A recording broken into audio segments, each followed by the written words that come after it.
Hello students, today we will study about the plant movements in detail.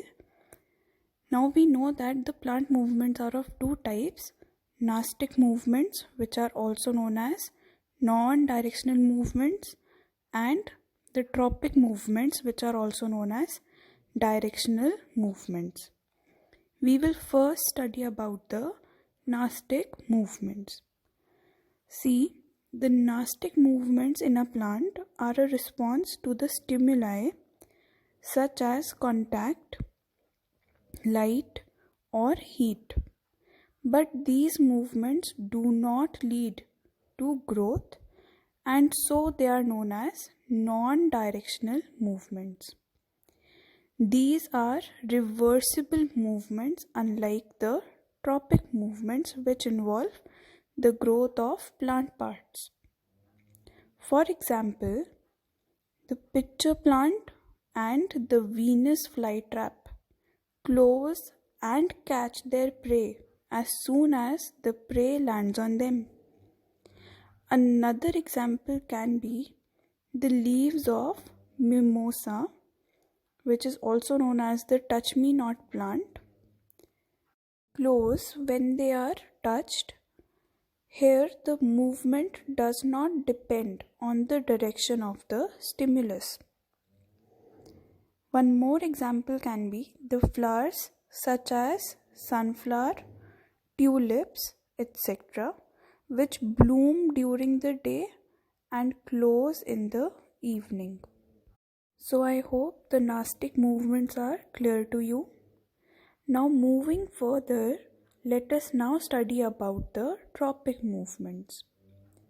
See, the tropic movements are the movements which will involve the growth of plant parts either towards or away from the stimulus. Therefore, these are the directional movements, and these directional movements are based on the direction of external stimulus such as light, gravity, contact, or the source of water. Stimulus can also be internal in the case of a chemical stimulus. Now, since these movements involve growth of the plant parts, therefore these movements are irreversible movements. See, the tropic movements can either be positive or negative. The growth response, which is towards the stimulus, will be termed as positive tropism, whereas the growth response away from the stimulus will be termed as negative tropism. The tropic movements can be of following types.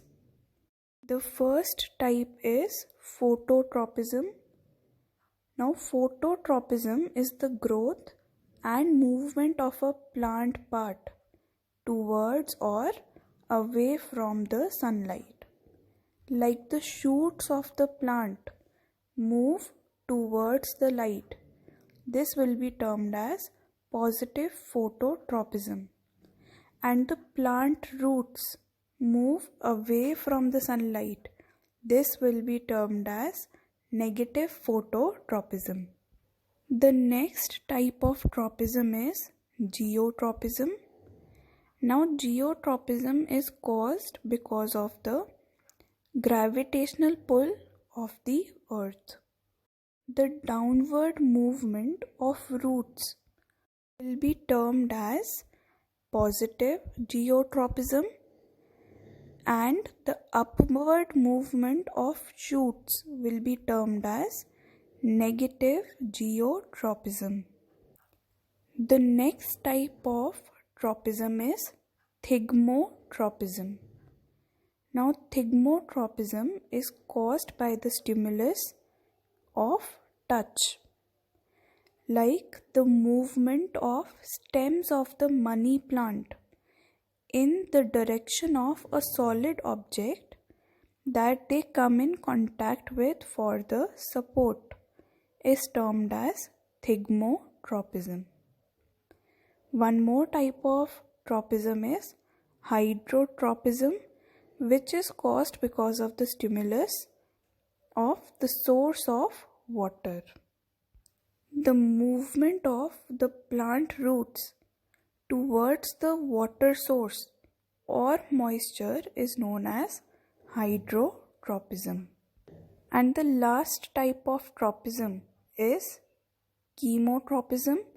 Now, chemotropism is because of the stimulus of chemicals which are released within the plant body, such as the movement of the pollen tubes towards the ovary, so that the pollen grains can fertilize with the egg to form a zygote in the flower of a plant, will be termed as chemotropism.